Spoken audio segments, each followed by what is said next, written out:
Asdiqa, salam alaikum, bonjour ou bonsoir les amis. J'espère que vous allez bien. Bienvenue sur votre chaîne Bled Maralibia qui attend comme toujours vos encouragements. Et merci pour vos gentils commentaires. Tout d'abord, je viens vers vous avec une voix très cassée.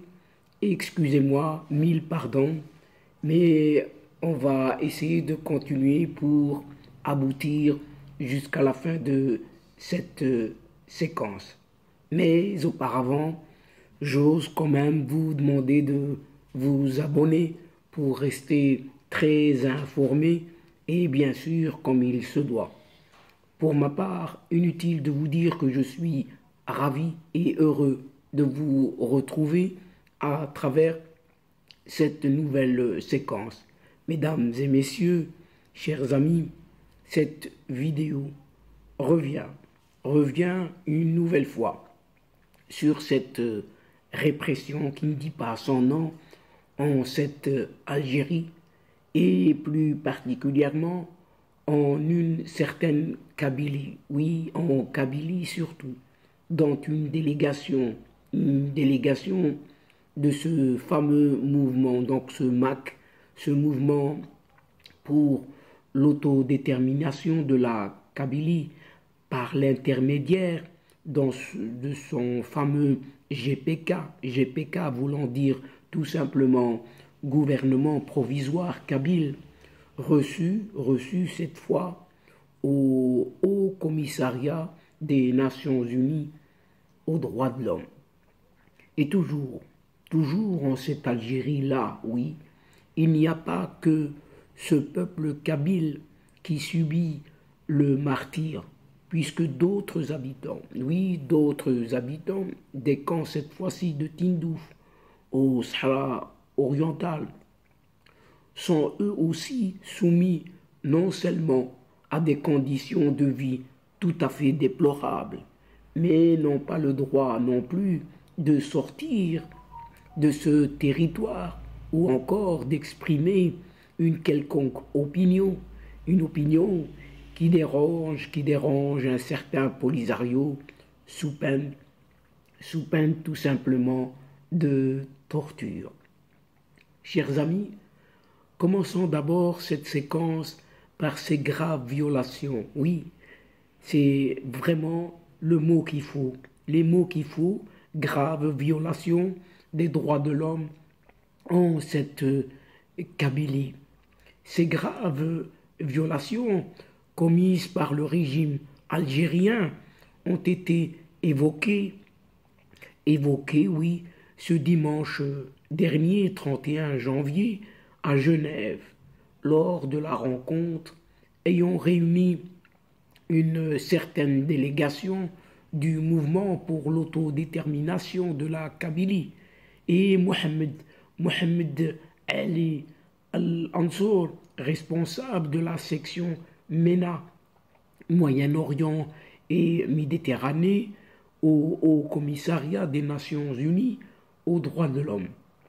Et la délégation du MAC, de ce mouvement pour l'autodétermination de la Kabylie, conduite par son président Farhat Mhenni, a insisté sur une certaine urgence de dénoncer ces violations au niveau des plus hautes instances onusiennes.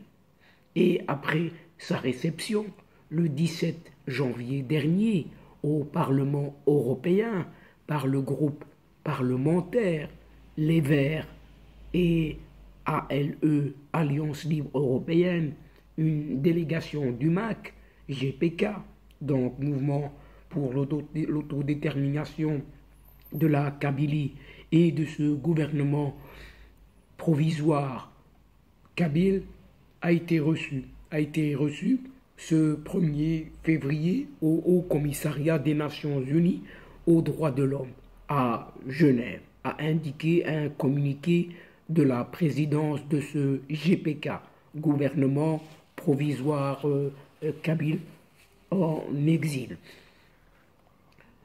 Les arrestations arbitraires des militants kabyles, suivis de détentions abusives et de condamnations injustes prononcées par la justice algérienne aux ordres de cette junte militaire, dont des parodies, oui, des parodies de procès ont été évoquées par la délégation du MAC devant Mohamed Ali Al-Ansor, responsable de la section MENA au Haut Commissariat des Nations Unies aux droits de l'homme.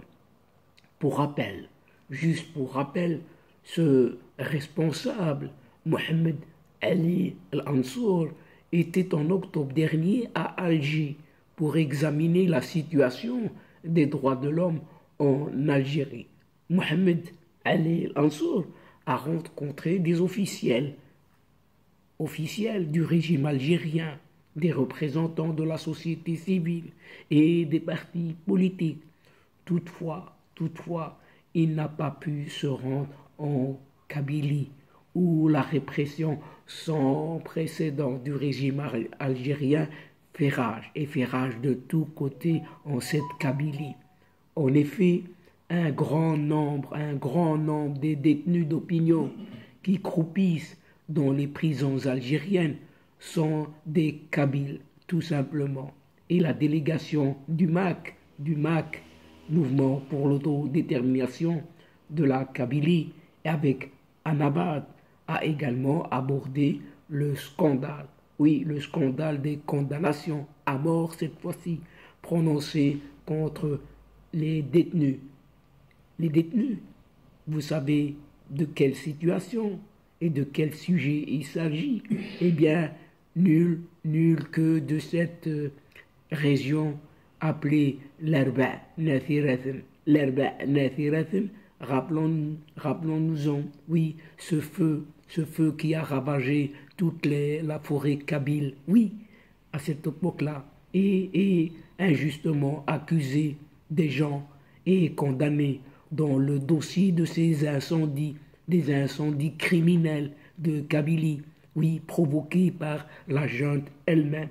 Et surtout, rappelons-nous-en bien ce meurtre de un jeune Jamel Ben Smaïl. Oui, ce jeune Jamel Ben Smaïl qui a été torturé et tout simplement assassiné. Oui, assassiné, c'est le terme qu'il faut. Des crimes, des crimes commis par ce régime algérien et qui veut les imputer tout simplement pour faire diversion aux Kabyles, des Kabyles tout à fait innocents, oui, innocents.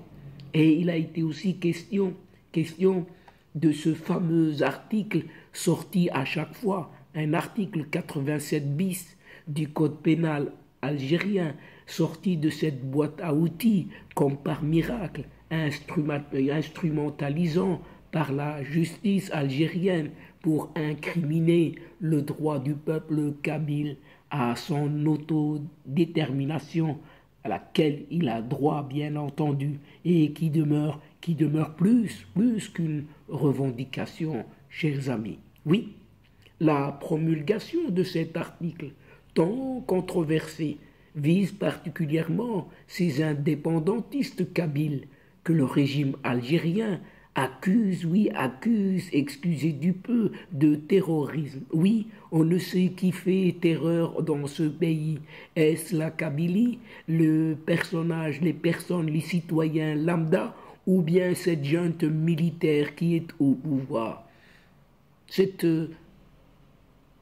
Kabyles ne font que revendiquer, revendiquer purement et simplement une certaine indépendance de leur pays. Leur pays, la Kabylie bien sûr. Et la délégation kabyle a insisté à Genève sur l'urgence de dénoncer au niveau des plus hautes instances des droits de l'homme, de l'ONU, les dépassements, ces fameux dépassements et les traitements tout à fait dégradants que l'Algérie, plutôt que le régime algérien au pouvoir, inflige à des militants politiques tout à fait pacifiques.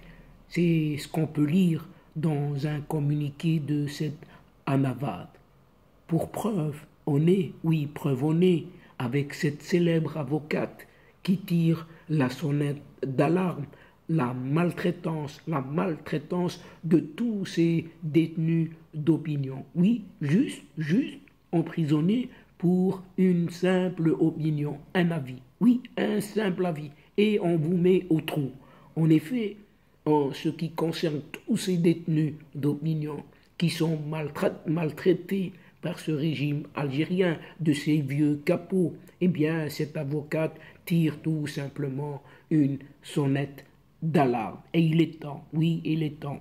Et elle déclare, en tout cas, elle le déclare, affligée et attristée par les témoignages frappants des détenus d'opinion auxquels j'ai rendu visite aujourd'hui à la prison de Kouléa, écrit Maître Yamina Alili dans un communiqué rendu public ce mardi 31 janvier. Et c'est pourquoi cette avocate s'est indignée, oui, et alerte l'opinion publique. La situation, dit-elle, des détenus d'opinion et politique est très alarmante. Au procès, oui, assistons au procès, des procès arbitraires, tout ce qu'il y a d'arbitraire, c'est ce ajoute de mauvais traitements, encore de mauvais traitements dans les prisons. Très nombreux détenus d'opinion sont victimes d'intimidation, de brimades multiples et de pratiques de bas étage, écrit Maître Yamina Alili, une avocate très courageuse qui a tenu à tirer la sonnette d'alarme en pleine Algérie, oui, en plein milieu de ces capots, de ces vieux capots qui terrorisent le pays. La tristesse, elle continue dans son témoignage. La tristesse et la colère devant une situation de détresse sont visibles sur les visages des détenus. La sonnette d'alarme doit être tirée. Oui, la sonnette d'alarme doit être tirée, affirme Maître Yamina Alili. Et toujours Maître Yamina Alili donne quelques noms de prisonniers dont on vous fait vraiment, on ne nous les déclare pas ici, on vous fait preuve d'opinion, subissent des maltraitances, ces prisonniers dans la prison, avec ces pratiques de bas étage, en contradiction pourtant, par cette Algérie, sont pratiquées, donc en contradiction flagrante avec les conventions internationales ratifiées pourtant par cette Algérie et sont pratiquées à l'intérieur de l'établissement pénitentiaire. C'est ce que dénonce Madame Maître Yamina Alili. Les détenus racontent qu'à chaque instant, leurs affaires sont fouillées de manière barbare et ils les jettent par terre en les mélangeant n'importe comment. Et il est donc difficile pour chaque détenu de connaître ou de reconnaître ses propres affaires pour tout simplement les récupérer afin de les ranger soigneusement. La nourriture servie aux détenus ne répond à aucune norme de respect ni à aucune dignité humaine. La non-programmation des procès amplifie davantage cette situation stressante et affecte sérieusement le moral des détenus, détaille toujours Maître Yamina Alili dans son communiqué de dénonciation qui sonne comme un cri de colère contre l'arbitraire qui règne dans le pays, à savoir cette Algérie de ces vieux capots bien sûr. L'avocate n'en reste pas là. Maître Yamina Alili annonce que un certain Bouaziz Aït Chebib a été transféré à la prison Saïd Abid de Bouira le 28 janvier dernier, seulement 2 jours après son procès criminel programmé à Sétif le 26 janvier dernier.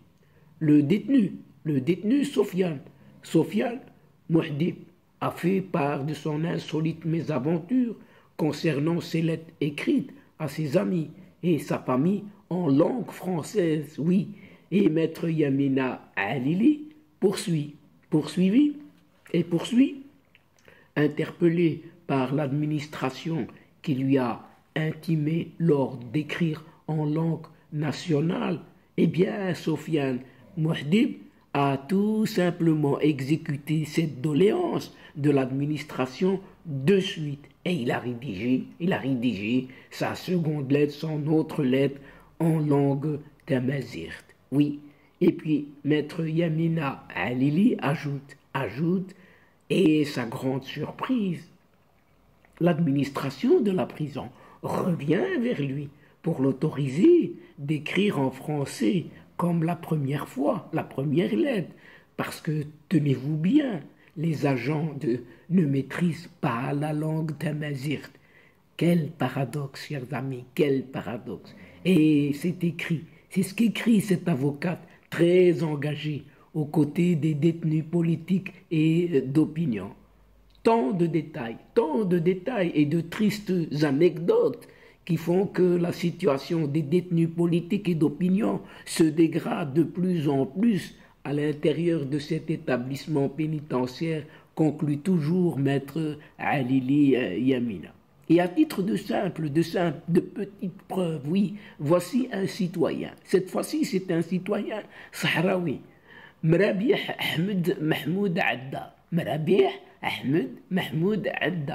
Qui nous raconte bien volontiers comment l'Algérie l'a torturé. Oui, l'a torturé.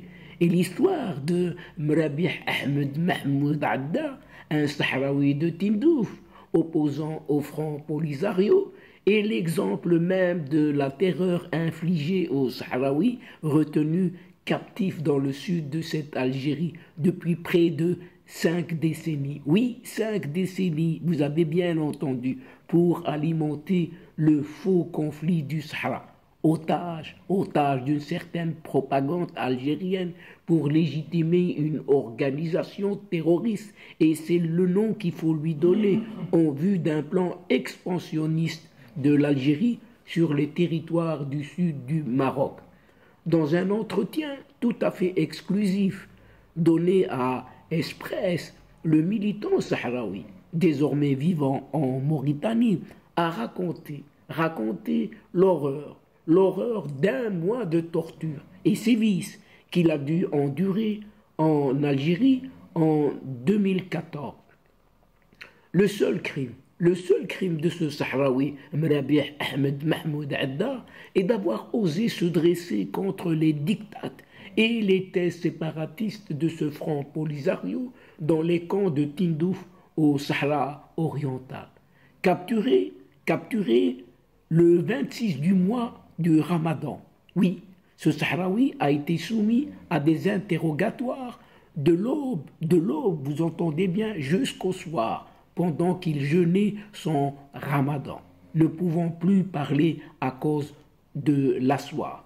L'ancien détenu Mrabieh Ahmed Mahmoud Adda a affirmé avoir été conduit à la prison d'El Rachid qui ressemble comme de gouttes d'eau à celle d'Abu Ghraib, affirmant que c'est la junte algérienne qui la contrôle, bien entendu. Et il dit ceci: personne ne peut l'approcher, la photographier ou découvrir sa dangereuse vérité et la révéler à l'opinion publique internationale. C'est ce qu'a déclaré Mrabieh Ahmed Mahmoud Adda, ce Sahraoui.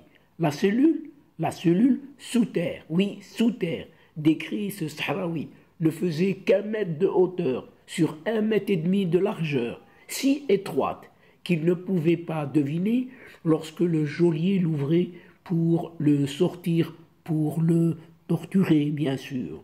Les agents et militaires algériens sur place, oui, sont sur place, lui ont crié dès son arrivée et que le bandage sur ses yeux soit relevé, selon son propre témoignage, et lui déclarant « Lève la tête, sale chien », avant qu'un flot d'insultes lui soit encore adressé de plus et de plus en plus. Et pour lui, pour sa part, il répond ceci: « Je lui ai dit, en le désignant du doigt, vous êtes le Front National du vandalisme qui a causé 1,5 million de cadavres pour le provoquer tout simplement. Cette phrase a été prononcée juste pour le provoquer.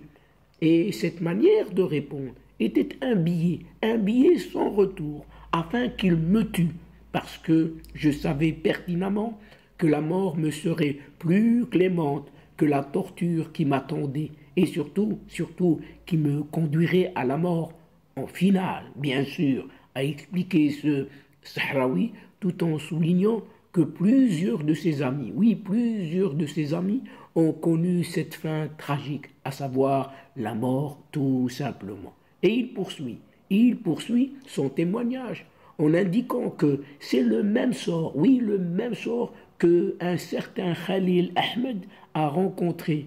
Et beaucoup de mes amis, proches et voisins, qui ont été tués par cette Algérie sans aucun motif ou autre responsabilité, ni aucun contrôle, comme si elle s'était transformée en un ange de la mort. En tout cas, c'est ce qu'a affirmé Mrabih Ahmed Mahmoud Adda. Le jour de la fin du mois sacré du Ramadan, les sévices physiques ont commencé pour lui avec un morceau de viande pourrie, infesté d'insectes, qu'on lui a sommé de manger cru, raconte toujours Mrabih Ahmed Mahmoud Adda. Il m'a couvert les yeux et m'a tiré de ma tête alors que j'étais enchaîné avec les chaînes qui m'ont accompagné pendant 2 mois et 4 jours et m'a fait asseoir sur une chaise devant une équipe de bourreaux qui ont commencé à me torturer, injures, humiliations, violences, gifles, coups de pied au visage. En tout cas, c'est ce qu'a déclaré le militant sahraoui anti-Polisario. J'ai été soumis aux formes de torture les plus sévères, donnant à titre d'exemple une forme de torture qui lui a donné la sensation que son cerveau prenait feu après lui avoir mis un puissant jet d'eau dans la bouche jusqu'à perdre connaissance et le jeter à nouveau et à nouveau en cellule. Des tortures et des sévices qui en pleuvent par-ci, par-là, qui se sont répétés chaque jour pendant 2 mois. Oui, pendant 2 mois. Ce militant a également été accroché et suspendu dans le vide par les mains ou encore par les pieds, la tête en bas et d'autres positions de torture, a révélé ce Sahraoui Mrabih Ahmed Mahmoud Adda. Mrabih Ahmed Mahmoud Adda a souligné dans son témoignage que ce sont les autorités algériennes qui l'ont incarcéré et torturé et que sous la pression internationale des médias et des organisations non gouvernementales qui ont découvert et suivi son cas, ils l'ont transféré à la prison de Rabbouni chez le Polisario qui lui a intimé d'insulter le Maroc devant les caméras, seule condition pour sa libération. Ils ont amené une équipe de médias à la télévision du Polisario en présence d'un groupe de chefs de gang, ma mère et mon épouse, et m'ont demandé de nier devant la caméra tout ce qu'il m'avait fait, l'arrestation, la torture, etc. Donc nier sa propre torture. Oui, voilà, ça c'est le témoignage de ce Sahraoui. Oui, et il continue en rajoutant, ils m'ont également demandé de me concentrer sur le Maroc seulement et le qualifier d'ennemi en échange de ma libération. C'est ce qu'a raconté Mrabih Ahmed Mahmoud Adda pour expliquer toutes les conditions de sa libération. Et sous la pression, et les supplications, et les larmes de ma mère, et j'ai obtempéré, oui, j'ai obtempéré. Et donc j'ai été libéré. C'est ce qu'a reconnu ce Sahraoui Mrabih Ahmed Mahmoud Adda. Et donc, mesdames et messieurs, chers amis de la chaîne, c'est ici, sur ces nombreux témoignages de cette ignoble répression du régime algérien sur tant de militants, kabyles et autres sahraouis, lorsque ce ne sont pas de simples citoyens, des citoyens et citoyennes lambda, eh bien que prend fin cette séquence en prenant congé de vous, tout en espérant vous retrouver avec un immense plaisir. Merci, merci beaucoup pour votre fidélité en nous écoutant jusqu'au bout des séquences. Mais n'oubliez pas de nous soutenir, de nous aider mutuellement en vous y abonnant afin d'être informé très rapidement. Aussi, n'hésitez pas de partager au grand maximum les séquences vidéo de votre chaîne. Partagez autour de vous, là où vous êtes. Partagez auprès de vos connaissances, auprès des gens là où vous êtes, vos alentours bien sûr. Et la chaîne a besoin de votre aide. Pour moi, il ne me reste plus qu'à vous dire au revoir les amis. L'asdiqa, salam alaikum wa rahmatullahi wa barakatuh. À la prochaine fois et à bientôt. إلى اللقاء في حصة أخرى إن شاء الله. مع السلامة.